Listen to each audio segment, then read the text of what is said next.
الحمدللہ وحدہ والصلاۃ والسلام علی من لا نبی بعدہ اما بعد فاعوذ باللہ من الشیطان الرجیم بسم اللہ الرحمن الرحیم۔ السلام علیکم ناظرین، صبح کی پرنور ساعتوں میں، سہانی گھڑیوں میں پبلک نیوز ٹی وی چینل پر پروگرام صدائے قرآن لے کر ڈاکٹر محمد طاہر مصطفیٰ آپ کی خدمت میں حاضر۔ ناظرین کرام، جیسا کہ آپ جانتے ہیں اور یاد دہانی کے طور پر میں روز عرض بھی کرتا ہوں کہ پروگرام صدائے قرآن کا آغاز الحمدللہ رب العالمین بالکل ابتدائے قرآن سے ہوا تھا۔ پہلے سورہ فاتحہ، پھر سورہ بقرہ، اور اب ہمارا سفر پہنچا ہے قرآن کریم کا تیسرا پارہ ہے اور سورہ آل عمران کی آیت نمبر 56 سے لے کر 58 تک ناظرین کرام آج ہمارا سبق ہے۔ تو آئیے سب سے پہلے آج کے سبق کی تلاوت سے ہم مستفیض ہوتے ہیں امام حرمین شریفین قاری عبدالرحمن السدیس کی آواز میں۔ بسم اللہ الرحمن الرحیم۔ جن لوگوں نے کفر اور انکار کی روش اختیار کی، انہیں دنیا اور آخرت دونوں میں سخت سزا دی جائے گی اور وہ کوئی مددگار نہیں پائیں گے، اور جنہوں نے ایمان اور صالح اعمال کا عملی رویہ اختیار کیا، انہیں ان کے اجر پورے پورے عطا کر دیے جائیں گے، اور اللہ کو ظالموں سے قطعاً کوئی بھی سروکار نہیں ہے۔ یہ آیات اور حکمت پر مبنی تذکرے ہیں جو ہم آپ کو سنا رہے ہیں۔ ناظرین کرام، یہ ہمارا آج کا سبق ہے۔ اپنی ترتیب اور تسلسل کے ساتھ یہاں آ کے ہم آج ٹھہرے ہیں سورہ آل عمران کی آیت نمبر 56 سے لے کر 58 تک۔ ناظرین کرام، آج کے سبق میں سب سے پہلے اللہ رب العزت نے ایک وعید بیان کی ہے، اور وہ وعید یہ ہے کہ جو لوگ بھی کفر کا رویہ اختیار کریں گے ان کے لیے دنیا میں بھی عذاب ہوگا اور آخرت میں بھی ہوگا۔ تو ناظرین کرام، سب سے پہلے تو ہمیں یہ جاننا ہے کہ کفر کا رویہ کیا ہوتا ہے، تاکہ ہم اس سے اپنی اصلاح کر لیں، متنبہ ہو جائیں۔ اور پھر ناظرین کرام، دوسری یہ بات بھی جاننے کی اشد ضرورت ہے کہ دنیا میں عذابوں کی نوعیت کیا ہوتی ہے اور آخرت میں عذابوں کی نوعیت کیا ہوتی ہے۔ اس کے بعد ناظرین کرام، آج کے سبق میں اللہ رب العزت نے ہمیں ایک نوید عطا کی ہے، اور وہ نوید کیا ہے؟ وہ یہ ہے بشارت کے طور پر کہ جو لوگ ایمان اور صالح اعمال کے ضمن میں عملی طور پر روش اختیار کریں گے، ان کو ان کے اجر پورے پورے عطا کر دیے جائیں گے۔ اب ناظرین کرام، یہاں سے ہم نے یہ جاننا ہے کہ ایمان کیا ہے اور صالح اعمال کیا ہوتے ہیں۔ جب تک ہم یہ نہیں جانیں گے تو ہم اس دائرے میں کیسے آئیں گے کہ جس کے بارے میں اللہ رب العزت نے اعلان کیا ہے کہ ان کے اجر پورے پورے عطا کر دیے جائیں گے دنیا میں بھی اور آخرت میں بھی۔ پھر ناظرین کرام، اسی سبق میں ایک اور وعید ہے، وہ یہ ہے کہ اللہ ظالموں سے قطعاً کوئی سروکار نہیں رکھتا، ان سے کوئی محبت نہیں رکھتا، ان کو قطعاً پسند نہیں کرتا۔ اب ناظرین کرام، یہاں یہ بھی جاننا ضروری ہے کہ ظلم کیا ہوتا ہے اور ظالم کون ہوتے ہیں۔ دیکھیں، ایک کفر ہوتا ہے، ایک شرک ہوتا ہے، ایک ظلم ہوتا ہے۔ تینوں کی الگ الگ حیثیت ہے اور تینوں بڑے گناہ ہیں، کفر بھی، شرک بھی اور ظلم بھی۔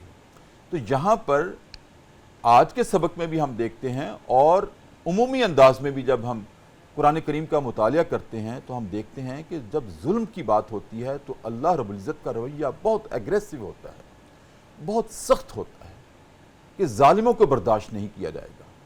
اب ناظرین کرام، ہم نے دیکھنا ہے کہ کہیں یہ ظلم کا عنصر ہماری ذات میں داخل تو نہیں، کفر کا عنصر ہمارے رویوں میں داخل تو نہیں۔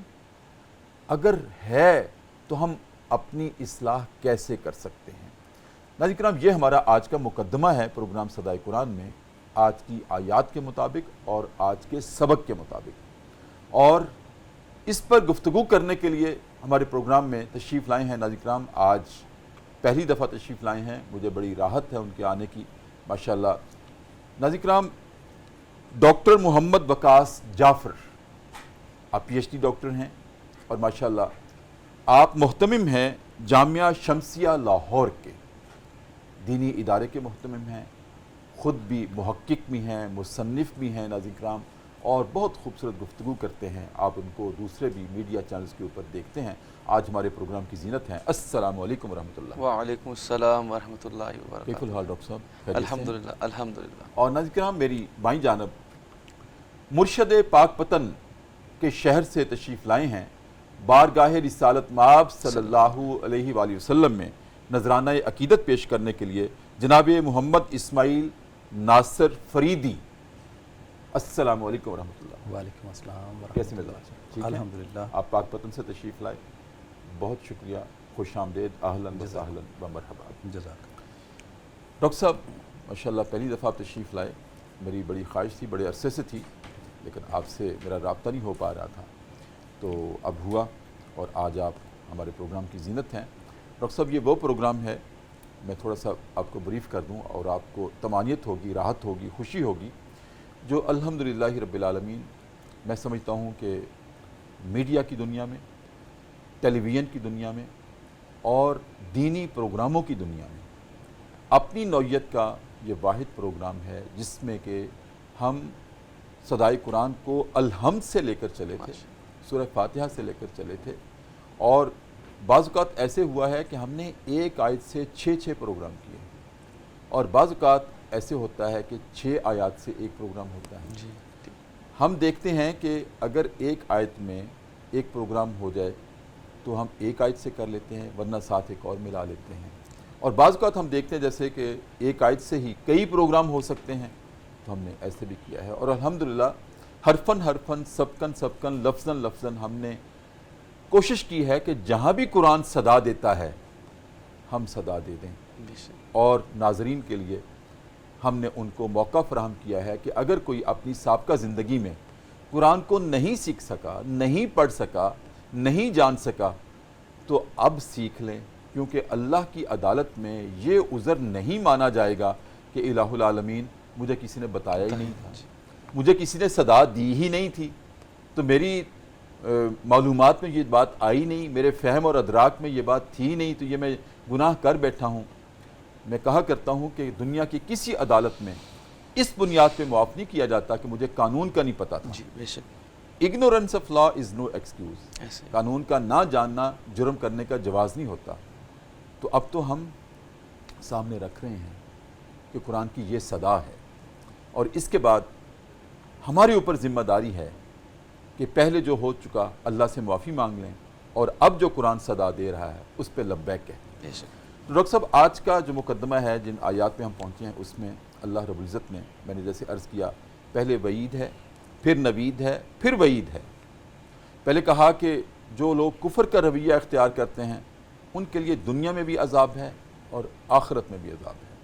سب سے پہلے ہمارے ناظرین کو آپ بات کھول کر بتائیے کہ کفر کیا رویہ کیا ہوتا ہے. ایک اعتقادی کفر ہوتا ہے، ایک عملی کفر ہوتا ہے، اور یہاں کون سا کفر مراد ہے یا دونوں مراد ہیں؟ بسم اللہ الرحمن الرحیم. بہت بہت شکریہ ڈاکٹر صاحب. پہلی چیز تو میں پہلی دفعہ اس پروگرام میں آیا، جیسے آپ نے اپنے انٹرو میں کہا ہے، اور سب سے بڑی بات یہ ہے کہ جس طرح اللہ تعالیٰ نے رسول اللہ صلی اللہ علیہ وسلم کو آگاہ فرمایا اور ترتیب توقیفی کے مطابق قرآن کو مرتب کیا گیا، اور آج ہمارے پاس جو اس شکل میں، محفوظ شکل میں موجود ہے، اور آپ نے اس کو الحمد سے شروع کیا ہے. اور یہ اس نوعیت کا یہ ایسے پہلا پروگرام ہے کہ آپ دیکھیے کہ جتنے پروگرامز ہوتے ہیں اور ہم جاتے بھی ہیں، اس کے اندر کسی نہ کسی ٹاپک کے اوپر گفتگو ہوتی ہے، لیکن یہ پہلی نوعیت کا پہلا پروگرام کہ جس کے اندر ٹاپکس کو مد نظر نہیں رکھا گیا، بلکہ آقا علیہ السلام نے جو ہمیں ترتیب کے مطابق قرآن پاک ہمارے حوالے کیا، اس ترتیب کو ملحوظ خاطر رکھا گیا. یہ اس نوعیت کا یونیک پروگرام ہے. اور دوسری بات یہ ہے، جیسے وَاعْتَصِمُوا بِحَبْلِ اللَّهِ جَمِيعًا وَلَا تَفَرَّقُوا، یہ اس پروگرام کو میں دیکھتا رہتا ہوں اکثر، اور میں نے یہ دیکھا ہے، جج کیا ہے کہ اس کے اندر کسی قسم کی تفرقہ بازی اور کسی قسم کی مسلک پرستی سے نکل کر بالائے طاقت ایک مسلمان ہونے کی حیثیت سے یہاں پروگرام کیا جاتا ہے. قرآن کی سب سے پہلی صدا انسان کو ہے، جی بے شک، اور پھر اہل ایمان کو ہے. بے شک بے شک. وہی پیٹرن ہمارا. وہی پیٹرن. جزاک اللہ جزاک اللہ. تو یہ تو میں نے آپ کو خراج تحسین پیش کرنا تھا، اور ویسے بھی آپ کی طبیعت سے اور آپ کی تحقیق سے میں واقف ہوں کہ آپ ہمیشہ ایک یونیک کام کرنے کو پسند کرتے ہیں. آپ کے ماشاءاللہ تھیسس بھی اس کے اوپر ہے. تو ڈاکٹر صاحب جس طرح آپ نے یہ سوال کیا اور جس طرح یہ جا رہا ہے تو آپ مجھ سے زیادہ بہتر جانتے ہیں کہ سیاق و سباق سے اس کو ترتیب دیا جاتا ہے اور قرآن پاک اسی حوالے سے آپ اگر امین احسن اصلاحی صاحب کو پڑھیں یا مولانا مودودی صاحب کو کریں تو وہ اس پہ بڑا ایمفسائز کرتے ہیں کہ جو آپ آیت لے رہے ہیں اس کا پچھلے کے ساتھ اور اگلے کے ساتھ بڑا ربط ہے اور بڑا ضرورت ہے. تو دیکھیے کہ یہ آل عمران ہے اور اس کے اندر جو یہ پہلی جو آیات ہیں پہلے 3 4 5 رکوع جو ہیں اس کے اندر جو خصوصی طور پہ نجران کے عیسائی جو آقا علیہ السلام کی بارگاہ میں آئے تھے اور پھر انہوں نے آقا علیہ السلام کے ساتھ جو ہے وہ ایک کس طرح مناظرانہ جو ہے وہ عمل بھی اختیار کیا, ان کو اپنے دلائل پیش کی اور آقا علیہ السلام نے ان کو اوپر اسلام کو پیش کیا. تو اسی مد نظر میں رکھتے ہوئے اس سے جو پچھلی آیت تھی اس کے اندر بھی اللہ تعالیٰ نے جو ہے اس کے اندر بھی آسمان پر حضرت عیسیٰ علیہ السلام کو اٹھائے جانے کا ذکر فرمایا. تو یہاں پر جو بات کی جا رہی ویسے تو بالعموم کہا جائے تو کفر کا رویہ جس طرح آپ نے پوچھا اس میں اگر آپ نوٹ کریں تو اللہ تعالیٰ نے 3 مرتبہ قرآن پاک میں یہ ارشاد فرمایا مختلف آیات کے اندر. اللہ تعالیٰ نے یہ فرمایا ہے کہ جو کچھ بھی میں نے نازل کیا ہے اگر تم اس کو فالو نہیں کرو گے, اس کو اپلائی نہیں کرو گے یا اپلائی کرنے کی کوشش نہیں کرو گے تو 3 وعیدیں اللہ تعالیٰ نے فرمائی. اولئک ھم الکافرون تو تم کافر ہو جاؤ گے, اولئک ھم الفاسقون تم فاسق ہو, اولئک ھم الظالمون اور تم ظالم. اور ان تینوں چیزوں کا اعادہ یہاں پر بھی آپ جو ہے وہ نوٹ فرما رہے ہیں. تو جس طرح آپ نے پوچھا کہ کفر کی نوعیت کا اور کافر ہونے کا, دیکھیں کفر کا لغوی معنی جو ہے وہ آپ دیکھتے ہیں تو اس کا معنی ہے کہ انکار کر دینا. تو اگر کوئی بھی اللہ تعالیٰ کے احکامات کا انکار کر دیتا ہے, اللہ تعالیٰ کے لائے ہوئے دین کو نہیں مانتا, اس کو من حیث المجموع نہیں مانتا, تو وہ حالت کفر میں چلا جاتا ہے. اب یہاں جی یہی بات کی جا رہی ہے. ایک ہے اعتقادی کفر اور ایک ہے عملی کفر. اعتقادی کفر سے تو الحمدللہ مسلمان جو ہے وہ محفوظ رہتا ہے کیونکہ وہ اللہ تعالیٰ کو ایک مانتا ہے, رسول اللہ صلی اللہ علیہ وسلم کو آخری نبی مانتا ہے. جو بھی مسلمانوں کے بنیادی عقائد ہیں اگر وہ اس کو مانتا ہے تو اس کے اندر اعتقادی کفر تو نہیں ہے. رہ گیا معاملہ عملی روش کا, تو اس کے اندر کہیں نہ کہیں مسلمان بھی کہیں نہ کہیں پہ آ جاتے ہیں.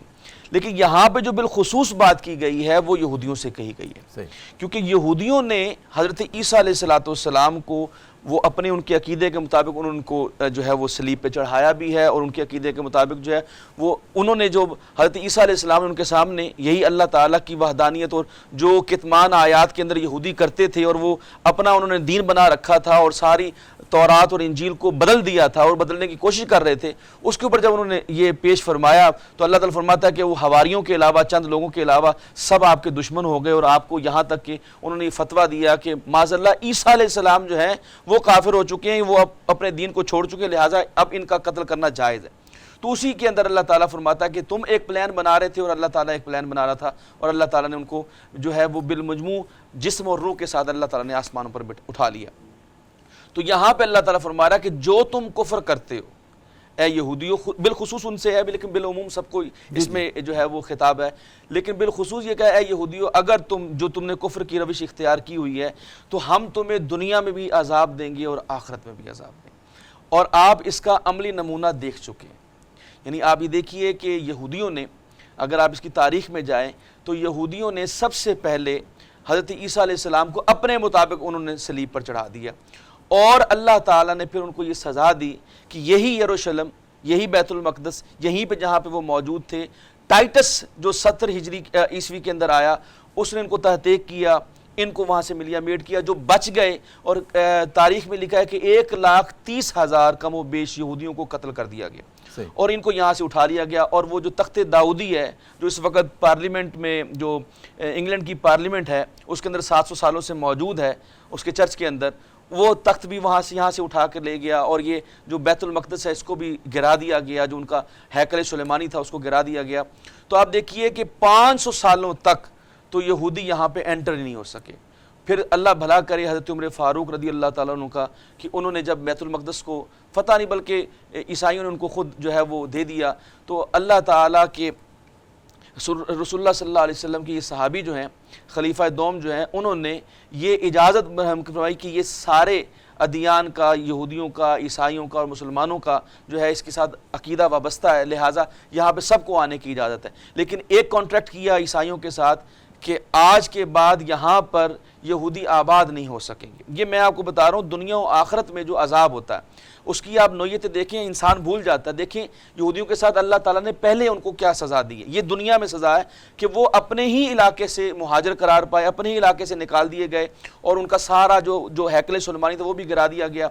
اور حضرت عمر فاروق رضی اللہ عنہ جب ان کو یہ دی تو اس کے بعد پھر انہوں نے وہی روش کو اختیار کیا، گو کہ پھر صلیبی جنگیں بھی ہوئیں، اور صلاح الدین ایوبی نے رحم اللہ نے 80 سالوں کے بعد دوبارہ بیت المقدس فتح فرما دیا۔ اور آپ یہ دیکھیے کہ 2000 سال تاریخ ہے، 2000 سالہ تاریخ کے اندر یہودی کبھی وہاں پر آباد نہیں ہو سکے، اور 1917 کے اندر دوبارہ سے یہ نوعیت چلتی ہے، اور آپ دیکھتے ہیں کہ بیت المقدس کے ساتھ 1967 کے اندر کیا کیا گیا۔ تو آپ دیکھیے یہ دوبارہ بھی ہو سکتا ہے، اور یہ دوبارہ ہوگا۔ جو آقا علیہ الصلوۃ والسلام نے فرمایا کہ وہ ایک پتھر کے پیچھے بھی ایک یہودی چھپا ہوگا تو اللہ تعالیٰ جو ہے وہ اس پتھر کو قوت گویائی دے گا، اور وہ کہہ دے گا کہ میرے پیچھے یہودی چھپا ہے، سوائے غرقد کے درخت کے جو ہے وہ پتھر بھی بول پڑے گا، آقا علیہ السلام نے فرمایا۔ تو آپ دیکھیں یہ نوعیت دوبارہ ہو سکتا ہے، 100 سال بعد آئے، 50، یہ تو اللہ جانتا ہے۔ لیکن وہ جو دنیا میں عذاب کی نوعیت ہے وہ یہ ہے کہ انسان گھر سے بے دخل ہو جائے، اپنی عبادات نہ کر سکے، اپنے معاملات طے نہ کر سکے، توفیق سلب ہو جائے۔ اور پھر یہودیوں کا جس طرح قتل عام ہوا، اور جس طرح آپ دیکھتے ہیں ہٹلر نے جو کیا، اور وہ گیس کے سلنڈرز کے اندر وہ ڈال دیتا تھا، اور جوتیوں سے پہچانے گئے کہ کتنے لوگ جو ہے وہ قتل ہو گئے ہیں۔ تو یہ دیکھنا چاہیے کہ اللہ تعالیٰ ایسی سزائیں دیتا ہے، اور پھر آخرت میں تو آپ کو معلوم ہے، اور اللہ تعالیٰ جو ہے ہم سب کو اس سے محفوظ فرمائے کہ اللہ تعالیٰ نے ان کے لیے، اور بعض اوقات تو اللہ تعالیٰ منافقوں کے لیے اور بالخصوص یہود و نصارہ کے لیے جو اس طرح کی سازشیں کرتے ہیں، ان کے اللہ تعالیٰ نے فرمایا کہ ہم تمہیں اہانت والا عذاب دیں، یعنی صرف عذاب نہیں ہوگا بلکہ ان کی توہین بھی کی جائے گی، کیونکہ وہ یہاں پہ انسانیت کی توہین کرتے تھے، یہاں پہ لوگوں کو رہنے کے لیے وہ جو ہے وہ ان کے لیے زمین تنگ کر دیتے تھے، اللہ تعالیٰ ان کے لیے اہانت والا عذاب وہاں پہ قرار دے۔ بالکل ٹھیک ڈاکٹر صاحب۔ اچھا یہاں میں ایک اور چیز سمجھنا چاہوں گا اپنے ناظرین کے لیے کہ چونکہ قرآن کی صدا تو یوم الآخرہ تک ہے، ہمیشہ کے لیے ہے۔ ایک تو پرسپیکٹیو یہ تھا، پس منظر یہ تھا، شان نزول یہ تھا کہ یہودیوں سے خطاب ہوا ہے۔ جی میں یہ سمجھنا چاہتا ہوں، اور ہم اپنے گریبان میں جھانکنا چاہتے ہیں کہ یہودی اس وقت جو اہل کتاب تھے، اہل کتاب ہونے کے ساتھ وہ اللہ کے منکر نہیں تھے۔ جی ایسے ہی، ٹھیک ہے نا؟ ایسے ہی، ایک کافر وہ ہوتا ہے جو اللہ کا انکار کرتا ہے، بے شک، جی ایسے ہی۔ اور جب اللہ کا انکار کر دیا تو رسالت کا بھی انکار ہو گیا، آخرت کا بھی ہو گیا، تو پھر سارے انکار ہو گئے۔ اچھا یہودی اللہ کو مانتے تھے، لیکن اس کے باوجود جو ان کے رویے تھے نا، میں سمجھتا ہوں کہ وہ عملی کفر کے رویے تھے، بے شک ایسے ہی، جس کو اللہ نے ایڈریس کیا ہے بے یہاں شک پر، ایسے، اور اس کو کفر کہا ہے۔ بے شک اس میں کچھ تو آج ہمیں یہ دیکھنا ہے کہ جب یہودیوں کو ان کے عملی رویوں کو اللہ رب العزت نے کفر کا نام دیا ہے، ہم دیکھیں کہ ہم اہل ایمان کہلاتے ہیں، اور ہم بھی ختم المرسلین صلی اللہ علیہ وسلم کی امت میں سے ہیں، اور ہم کہاں کہاں سرتابی کرتے ہیں، کہاں کہاں روگردانی کرتے ہیں، کہاں کہاں احکام الہی کی، منشاء الہی کی، اللہ اور اس کے رسول کی خواہشات کی ہم سے نافرمانی ہوتی ہے، کہیں ہم اس زد میں نہ آ جائیں۔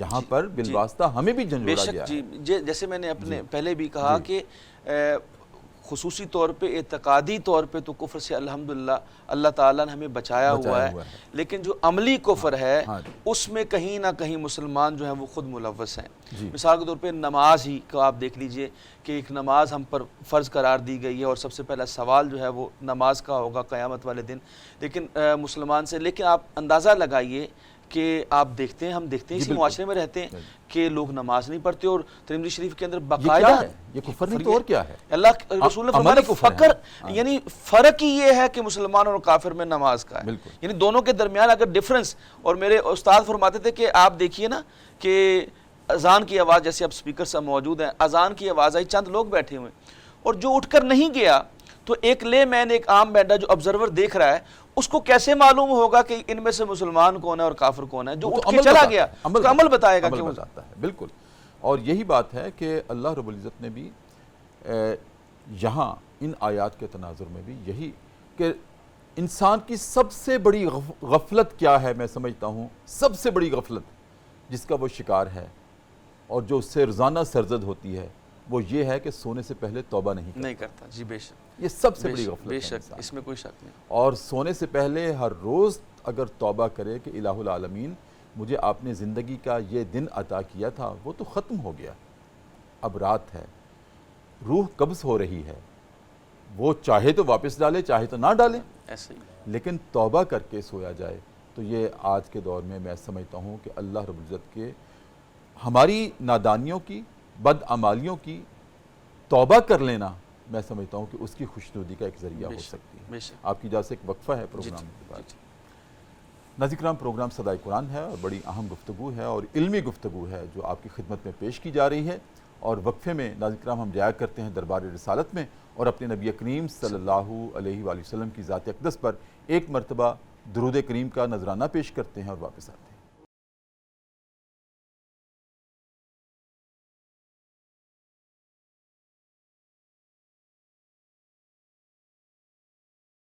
وقفے کے بعد ناظرین کرام دوبارہ آپ کی خدمت میں حاضر ہیں. صبح کی پر نور ساعتیں ہیں، سہانی گھڑیاں ہیں، پبلک نیوز ٹی وی چینل ہے اور ہمارا پروگرام ہے صدائے قرآن، جس میں کہ الحمدللہ رب العالمین ہم بالکل ترتیب اور تسلسل سے اپنے سفر کو جاری رکھے ہوئے ہیں.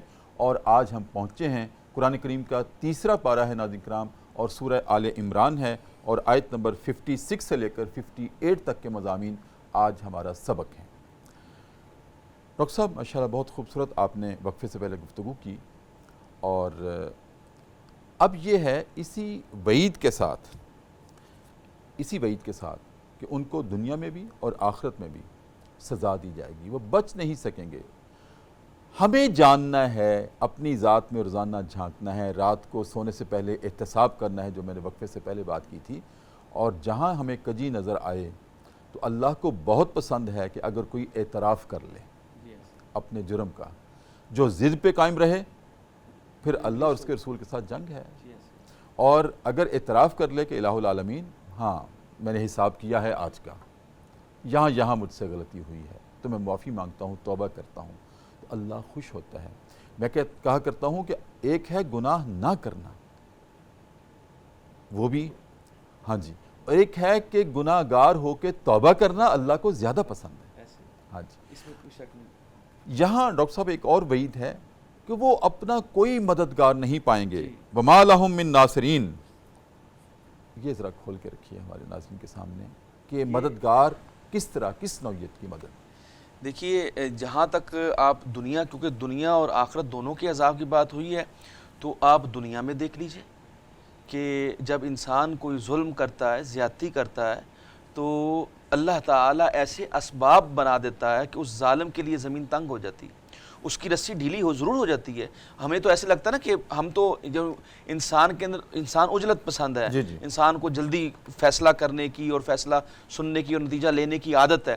لیکن اللہ تعالیٰ جو ہے وہ حلیم ہے، بردبار ہے، وہ جو ہے انسان کو اس کی رسی ڈھیلی کرتا رہتا ہے اور دیکھتا رہتا ہے. لیکن اس میں بھی اللہ رب العزت کی یہی خواہش ہوتی ہے کب توبہ کر لیں، کب توبہ کر. جی بے شک. آپ اس میں دیکھیے، میں اس بات میں اضافہ کرنا چاہتا ہوں، جس طرح آپ نے بھی سیلف اکاؤنٹیبلٹی کی بات کی ہے کہ آپ اللہ تعالیٰ کے نبیوں کا رویہ دیکھیے. اس حوالے سے صحابہ کرام کا، اہل بیت اطہار کا، اولیاء کرام کا رویہ دیکھیے کہ ان کے اندر، یعنی انبیاء تو معصوم ہیں اور صحابہ محفوظ ہیں، لیکن اس کے باوجود حضرت علی رضی اللہ تعالیٰ فرماتے ہیں کہ میں روزانہ سونے سے پہلے اپنی اکاؤنٹیبلٹی کرتا ہوں کہ آیا مجھ سے کوئی غلطی تو نہیں ہوئی اور کتنی غلطیاں ہوئی، میں نے کتنی نیکیاں جو ہے وہ اختیار کی ہیں. یا سیدنا صدیق اکبر ہیں، وہ کہتے ہیں کہ 360 قسم کی جو ہے وہ نیکیاں آقا علیہ السلام نے فرمایا کہ 360 قسم کی نیکیاں ہو سکتی ہیں. تو یہ قصے نفسی ہے سیدنا صدیق اکبر کی. وہ فرماتے ہیں یا رسول اللہ ان میں سے کوئی مجھ میں بھی ہے. تو آپ وہ فرماتے ہیں آقا علیہ السلام کے 360 میں سے کوئی ایسی نیکی نہیں ہے جو تیرے اندر نہیں ہے. یعنی اتنی زیادہ، یعنی انسان کے اندر پھر بھی اتنا اللہ کا خوف اور اللہ کا تقوی کہ اللہ سے ڈرنا ہے کہ مبادہ مجھ سے کوئی غلطی نہ ہو گئی ہو. تو توبہ کر لینا، اور جیسے ابھی بات ہو رہی کہ آپ تو بات فرما رہے ہیں کہ ڈیلی توبہ کرنی چاہیے. اس میں ایک تو میں اس کا ایک اور طرح سے بات کرنا چاہتا ہوں جو حضرت علی رضی اللہ تعالیٰ عنہ نے پوچھی تھی آقا علیہ السلام سے. وہ پوچھی تھی کہ یا رسول اللہ صلی اللہ علیہ وسلم، حضور نے فرمایا کہ توبۃ النصوحہ کرو. تو مولا علی نے پوچھا کہ یا رسول اللہ من توبۃ النصوحہ، کہ یہ توبۃ النصوحہ کیا ہوتی ہے؟ تو آقا علیہ السلام نے فرمایا اس کو گناہ کی طرف ایسے نہ لوٹنا جیسے جوئے شیر لانے کے مترادف ہو. جیسے دودھ تھنوں میں واپس نہیں جا سکتا، ایسے جو ہے انسان اس گناہ کی طرف نہیں لوٹا سکتا. تو یہ ہے کہ انسان ایک تو ہے نا توبہ کرتے رہنا اور گناہ کرتے رہنا، یہ کوئی طریقہ نہیں. ایک آپ کو ایک ہے روٹین میٹر میں انسان ٹو ار از ہیومن، ایک روٹین میٹر میں اور توبہ کی پھر توڑ دی، پھر توبہ کی پھر توڑ، یہ کوئی نہیں. پھر توبہ کی، ہاں جی، ایک بار نہ توبہ کی، میری اس توبہ پر توبہ بھی توبہ کر اٹھی. تو یہ توبہ کا کوئی طریقہ نہیں ہے. وہ ایک تھے، وہ بڑی خوبصورت بات کی کہ توبہ ایسی ہونی چاہیے کہ جیسے دودھ تھنوں میں واپس نہیں جا سکتا، جوئے شیر لانے کے مترادف، اور اسی طرح سے توبہ کرنے والا گناہوں کی طرف واپس نہ جائے. یہ چیز اللہ کو پسند ہے، اور یہ گناہ ہو جانے میں کوئی حرج نہیں. آپ دیکھیں کہ مختلف آپ کو واقعات ملتے ہیں، آقا علیہ السلام کی تعلیمات ملتی ہیں کہ حضور اکرم صلی اللہ علیہ وسلم نے اس عورت کے حوالے سے فرمایا تھا کہ اس نے ایسی توبہ کی ہے کہ اس کی توبہ کو اگر مدینے میں پھیلا دیا جائے تو پورے مدینے والوں کی توبہ قبول ہو جائے. تو یہ ہے توبہ کرنے کا طریقہ. تو جو اب آپ نے سوال کیا کہ کوئی ان کو مددگار نہیں پائے گا، تو دیکھیے قیامت والے دن تو بڑی سیدھی سی بات ہے نا، کہ قیامت والے دن تو اللہ تعالیٰ نے فرمایا کہ مشرکوں کے لیے، نافرمانوں کے لیے، منافقوں کے لیے کوئی جگہ نہیں ہے. ڈھونڈتے پھریں گے کہ جنہوں نے ہمیں بے راہ کیا کہاں ہے وہ، اور شیطان خود کہے گا کہ میں نے تو، وہ خود بری ذمہ ہو جائے گا میں نے تو نہیں آپ کو کچھ کہا تھا. تو وہ بھی اللہ تعالیٰ کی بارگاہ میں کہہ دے گا میں نے تو ان کو کہا تھا، یعنی ان کو عقل و شعور دیا تھا، دین آیا تھا تو ان کو خود جو ہے وہ کرنا چاہیے تھا. تو سب سے پہلا جو ہمارا سب سے بڑا دشمن ہے، سب سے پہلے تو وہ سرنڈر کر جائے گا اللہ کی بارگاہ میں. تو پھر بقایا کہاں رہ جائے گا معاملہ؟ رہ گیا دنیا میں. تو دنیا میں جیسے میں نے آپ کو مثال دی ہے، آپ دیکھ سکتے ہیں کہ جب آپ انسان کفر کی روش اختیار کرتا ہے، آپ دیکھیے آج 56 ممالک ہیں. اگر اجتماعی طور پہ دیکھیں، انفرادی طور پہ بھی مسلمانوں کا رویہ دیکھیں اور اجتماعی طور پہ بھی آپ دیکھیے کہ اجتماعی طور پہ اتنے بڑے، جو آقا علیہ السلام نے فرمایا تھا کہ اتنے زیادہ مسلمان ہوں گے اور تم پر دوسری قومیں ٹوٹ پڑیں گی، جس کو ملحمۃ العظمیٰ اللہ تعالیٰ کے رسول نے فرمایا ایک جنگ ہونی ہے، یرمجدون جس کو کہتے ہیں، یا ہرمجدون جس کو کہتے ہیں. تو اس میں آپ ذرا اندازہ لگائیے کہ آقا علیہ السلام نے جو ہمیں یہ کہا، یہ ڈاکٹر صاحب سبق ہے، ہمیں یہ کہا گیا تھا جس کو کفر کی روش کے حوالے سے میں کہہ رہا ہوں کہ حضور اکرم صلی اللہ علیہ وسلم صحابہ نے عرض کی یا رسول اللہ کیا ہم تعداد میں تھوڑے ہوں گے؟ آقا علیہ السلام نے نہیں، تعداد میں تو تم بہت زیادہ ہوگے. لیکن آقا علیہ السلام نے ایک لفظ فرمایا تمہارے اندر وہن آ جائے گا. تو حضور اکرم صلی اللہ علیہ وسلم سے صحابہ نے عرض کیا رسول یہ وہن کیا ہے؟ آج یہ نوٹ کرنے والی بات ہے ڈاکٹر صاحب کہ انفرادی طور پہ ہماری گھریلو زندگی، ہماری انفرادی زندگی میں بھی اور اجتماعی سطح پر حکمرانوں کے اندر بھی اور بڑے من حیث القوم من حیث الامت ہمارے اندر وہن آ چکا ہے. وہ ہے دنیا کی محبت اور موت کا خوف.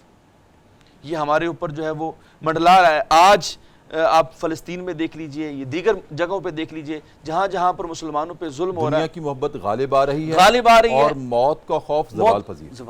یہی مسئلہ، یہی وجہ ہے کہ آپ ہمارے اندر وہ وہن آ چکا ہے جس کی وجہ سے، اور اللہ فرماتا ہے کہ پھر تمہیں کوئی مددگار نہیں ملے گا. جب تم جو میری راہ سے پھر جاتے ہیں پھر ان کو کوئی مددگار نہیں ملتا.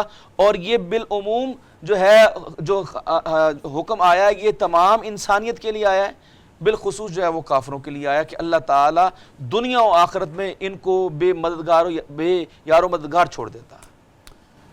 ڈاکٹر صاحب یہاں ایک اور بات، اپنے جو آخری سنٹنس ہے نا اس سے میں اخذ کر رہا ہوں بات کہ کافروں کو تو اللہ بالکل بے یار و مددگار چھوڑ دیتا ہے. یہ جو دنیا میں مصائب آتے ہیں، دنیا میں جو تکالیف آتی ہیں، ہمارا ایمان ہے کہ یہ اہل ایمان کے گناہوں کا کفارہ بھی ہوتا ہے. کیا یہ کفارہ کافروں کے لیے بھی ہے؟ دیکھیے پہلی چیز تو یہ ہے کہ جو آزمائش ہے اور جو اللہ کا عذاب ہے دنیا کے اندر، اس میں ڈفرنس کیا ہے. پہلی تو چیز یہ سمجھنے کی ضرورت ہے کہ کون سی چیز کو ہم عذاب کہیں گے اور کون سی چیز کو آزمائش کہیں گے. اس کے لیے حضرت علی رضی اللہ تعالیٰ نے ہمیں کلیہ دے دیا. وہ فرماتے ہیں جو آزمائش یا کوئی مصیبت انسان کو اللہ کی طرف لے جائے وہ آزمائش ہے، سبحان اللہ. اور جو اللہ سے دور کر دے وہ اللہ کا عذاب ہے. تو ہمیں یہ دیکھنا چاہیے کہ اگر ہمارے انفرادی زندگی میں اگر کوئی مصائب، کوئی مسائل، کوئی بیماری آ جاتی ہے اور آپ اللہ سے دور ہو جاتے ہیں، اٹ مینس کہ اللہ تعالیٰ کی رحمت تم سے دور ہو چکی ہے، اللہ کا عذاب تم پر مسلط ہو چکا ہے۔ اور اگر آپ اللہ کے قریب ہو جاتے ہیں، صدائے قرآن کا اہم پیغام ہے کہ آپ اگر اللہ کے قریب ہو جاتے ہیں اور اللہ تعالیٰ سے استغفار کرتے ہیں، جیسے آپ نے بھی کہا کہ ڈیلی اللہ کی بارگاہ میں توبہ کر کے سوتے ہیں اور اللہ تعالیٰ سے جو ہے وہ مغفرت مانگتے ہیں، اللہ کی طرف گڑ گڑاتے روتے ہیں، اور اللہ تعالیٰ کی طرف ہم جس طرح اللہ فرماتا ہے نا کہ لوٹو میری طرف اور دوڑتے ہوئے آؤ، تو اگر اللہ کی طرف دوڑتے ہوئے جاؤ گے فاستبقوا الخیرات، بے شک، تو اس کے اندر پھر آپ کو محسوس ہوگا کہ پھر آپ واقعی جو ہے یہ مصیبت آپ کے لیے رحمت ہے اور اللہ تعالیٰ نے آپ کو اپنے قریب کر لیا ہے، اور یہ آپ کو انبیاء کی زندگیوں میں نظر آئے گی۔ ایک اور وقفہ ہے آپ کی اجازت سے ناظرین کرام، ایک اور وقفہ ہے پروگرام صدائے قرآن میں، اور وقفے میں ایک مرتبہ پھر چلتے ہیں۔ یا ایھا الذین آمنوا صلوا علیہ وسلموا تسلیما، نبی کریم صلی اللہ علیہ وسلم پر درود کریم کا نذرانہ پیش کرتے ہیں واپس ساتھ۔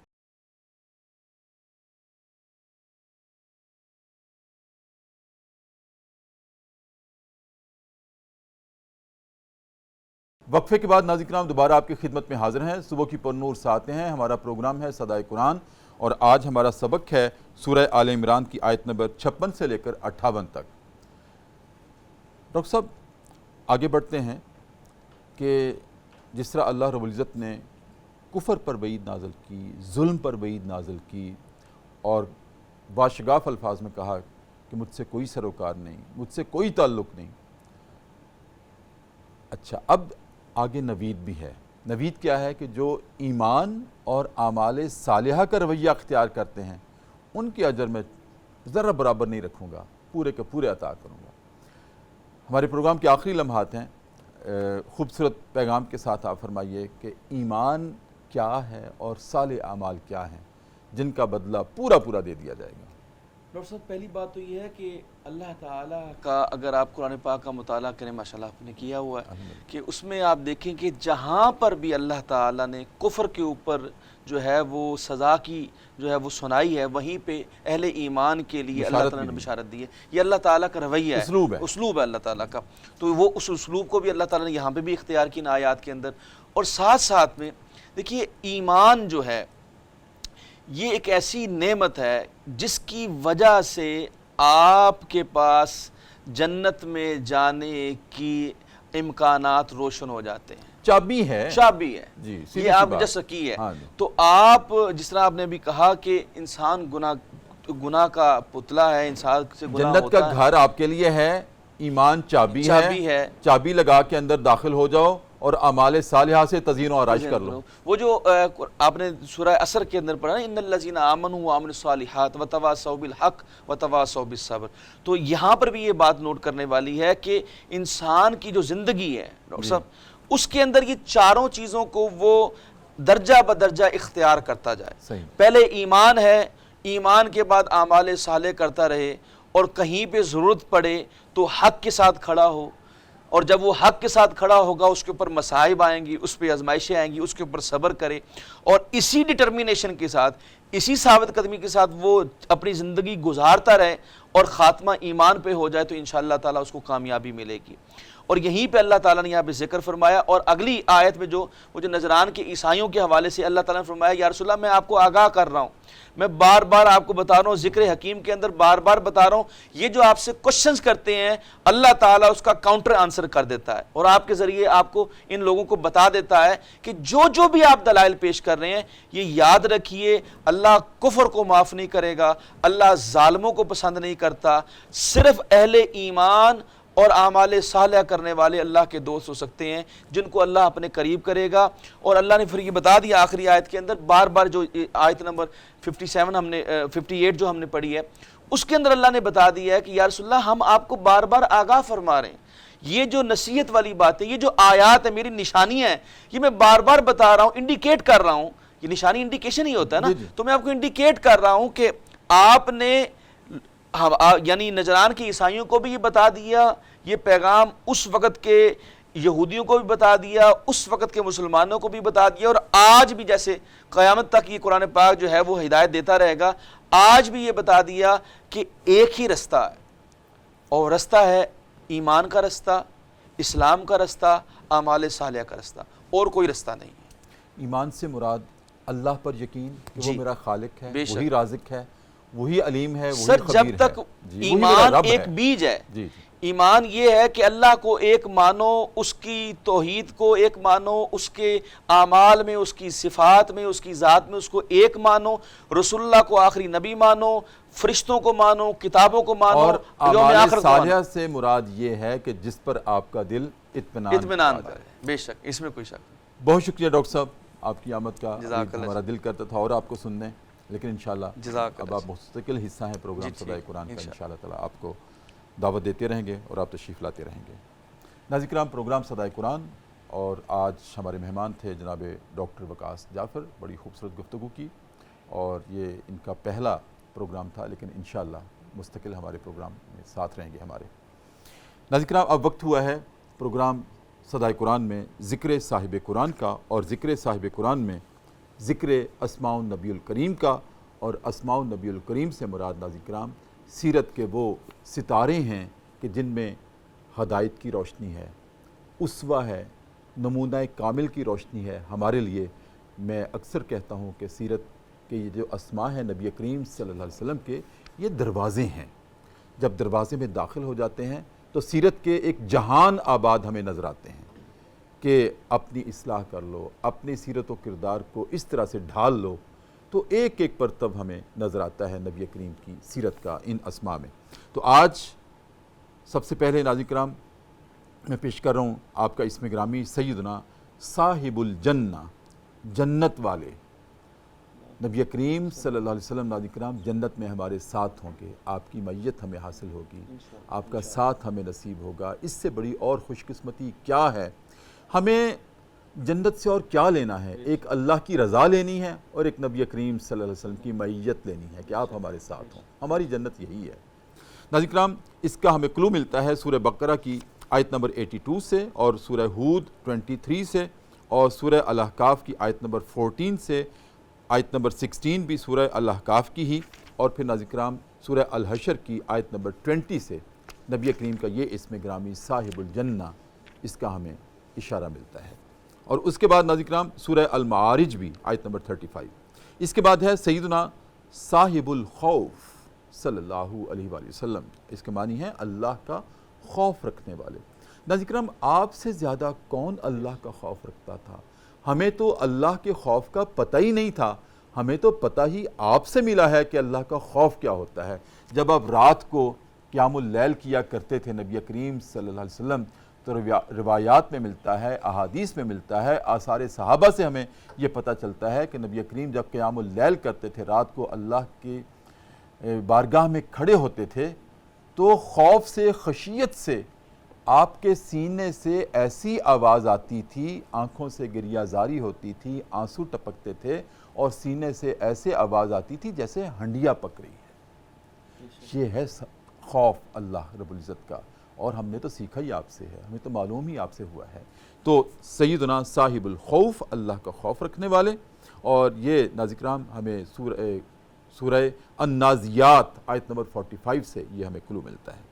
اس کے بعد ہے سیدنا صاحب الرحمہ، رحمت والے۔ ناظرین کرام، رحمت للعالمین بھی آپ رحمہ بھی ہیں، صاحب الرحمہ بھی ہیں۔ آپ کا تو اٹھنا بیٹھنا، چلنا پھرنا، سب کچھ ہمارے لیے رحمت ہے، اور اس وقت بھی ہم سمجھتے ہیں کہ ہم پر آپ کی رحمت کا سایہ ہے۔ اللہ رب العزت کی ربوبیت کا سایہ ہے اور آپ کی رحمت کا سایہ ہے ہم پر، تبھی ہمارے سینوں میں دل دھڑکتا ہے، ورنہ دل کی کیا مجال ہے کہ وہ دھڑکے جب اس میں آپ کا نام نہیں، آپ کی رحمت نہیں، اور آپ اللہ کی خشیت نہیں۔ یہ اس دل کی خوراک وہ تو صرف یہی ہے، اللہ رب العزت کا ڈر اور خوف، اور نبی کریم صلی اللہ علیہ وسلم کی رحمت۔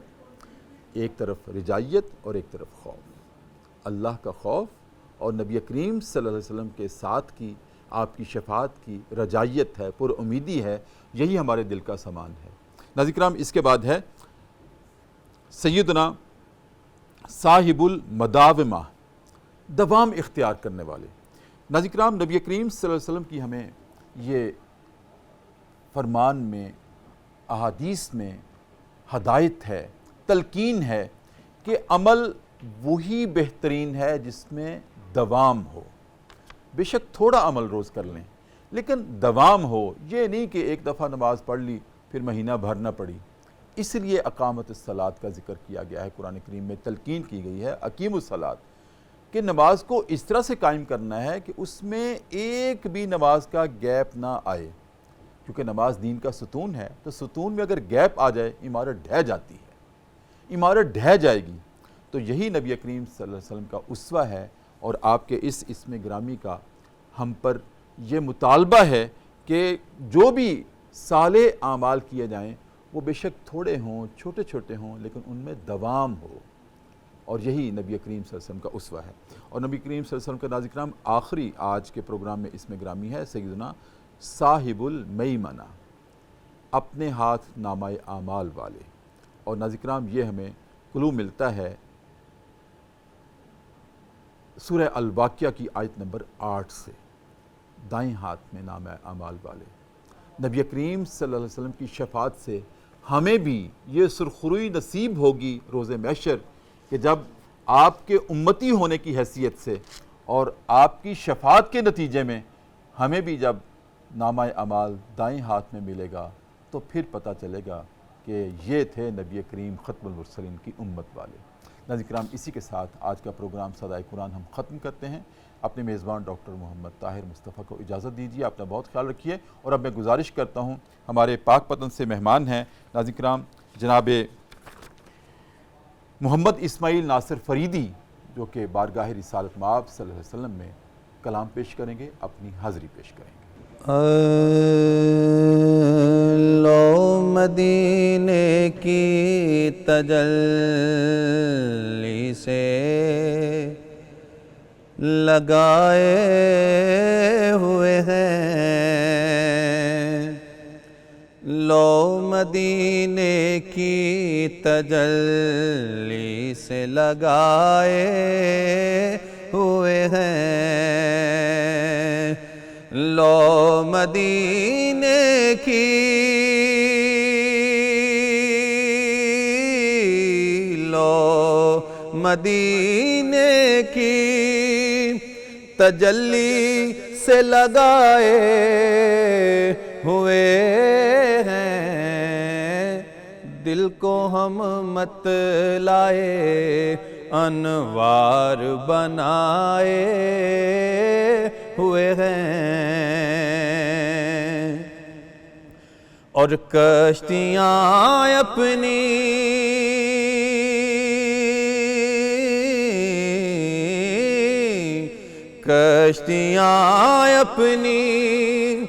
کناروں سے لگائے ہوئے ہیں، کیا وہ ڈوبے جو محمد کے ترائے ہوئے ہیں، کیا وہ ڈوبے جو محمد کے ترائے ہوئے ہیں، حاضر و ناظر ارے حاضر و ناظر نور و بشر و غیب کو چھوڑ شکر کر وہ تیرے عیبوں کو چھپائے ہوئے ہیں، شکر کر وہ تیرے عیبوں کو چھپائے ہوئے ہیں، کیوں نہ پلڑا تیرے